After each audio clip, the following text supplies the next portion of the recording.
குஷி, வாலி, நினைத்தேன் வந்தாய், பொற்காலம், ஆசை, காதல் கோட்டை, தேவா, ஏழையின் சிரிப்பில், முகவரி, பிரியமுடன், சூரியன், நினைவிற்கும் வரை என்று படங்களின் பாடல்கள் எல்லாம் என்றைக்குமே அழுக்காத பாடல்கள்.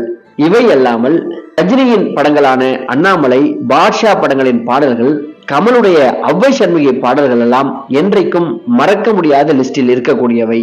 தேவாவின் வெற்றியில் மிக மிக முக்கிய பங்காற்றியவர்கள் அவருடைய சகோதரர்கள் சபேஷ் மற்றும் முரளி. இவர்கள் இருவரும் தேவாவின் 2 கரங்கள் என்றே சொல்லலாம்.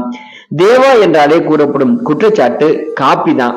இதுல மாற்று கருத்து இருக்க முடியாது என்றாலும் இதை ஒதுக்கிவிட்டு இவருடைய உருவாக்கத்தில் வந்த பாடல்கள் புரிந்த சாதனையை எவராலும் மறுக்க முடியாது.